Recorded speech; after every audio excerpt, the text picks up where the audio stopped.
แนงแกงไข่มดเฮ้ยกินได้ละโอ้ตาหน่ายเด้ไปหาก็ไปหามาแล้วยังเธอแกงเขากินนี่โคตรจะละว่าก้อยผมได้ละถ้วยนึงแกงก็ยังพอแห้งไม่เท่าก้อยโพดจะแหละ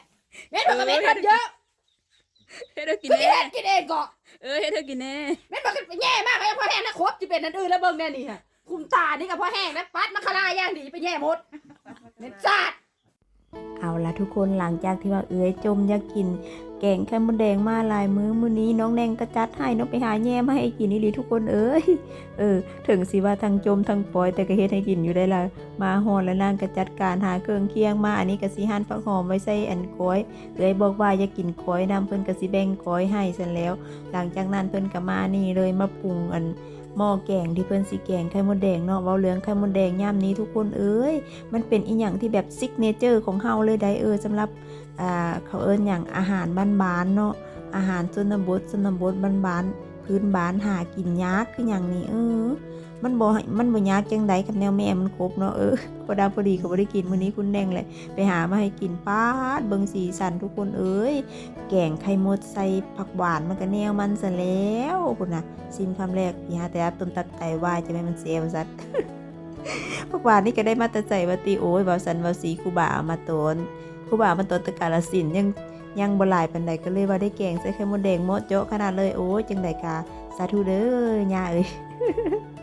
แกงผักหวานใส่ไข่มดแดงเนาะมันก็แม่นแนวมันซะแล้วหลังจากนั้นเพิ่นก็สิมานี่เลยเพิ่นว่าโอ้ยจะเป็นศาสตร์เนาะอันแกงให้กินแล้วยังให้ก้อยให้กินอีกกินอย่างเดียวบ่ได้บ่อย่ากินแนวมันหลายแนวหลายอย่างแต่แท้จะมันยากนำเหมือนว่าจุ่มแต่ก็เฮ็ดให้กินได้ทุกคนปากร้ายใจดีว่าซั่นเด้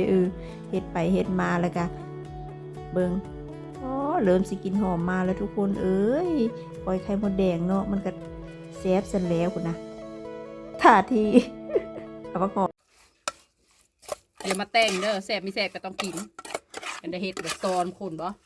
วุ่นวายอย่ากินเฮ็ดเอาไปหามาเท่าไรยังเฮ็ดอยู่ไปหาจะว่าเบิ่งคนตานี่ยังอยู่บ่นี่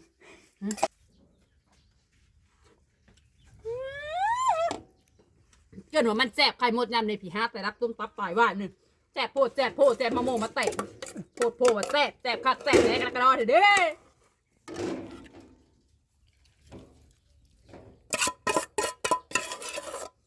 นี่มาบัดนี้จะจวดแล้วมาเกณฑ์บัดนี้กินให้ไปสั่งไม่เพื่อกระสั่งเกณฑ์บัดนี้คันกูเยอะหลายเยอะกระดักกระดอแท้ไม่ทราบไม่เคยกินบ่อาหารสันสูงนี่ฮะไม่ว่าผ้ากินอยู่ตามมะฮุ่งบ่นั่นจะกินอยู่สันสูงนี่แง่ไข่มดแดงเกณฑ์บัดนี้ฮะโอ้ยอย่าหายเลยกว่ากินลงไปอีป๊อบมีอยู่ก็ใส่แน่คันว่าก็ดีใส่กระดอแท้อีป๊อปไปอยู่ยังแกใส่อยู่หลายคนใส่กระดอแท้เอามาบัดนี้เอา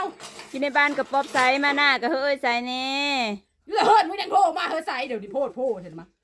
เกณฑ์บัดนี้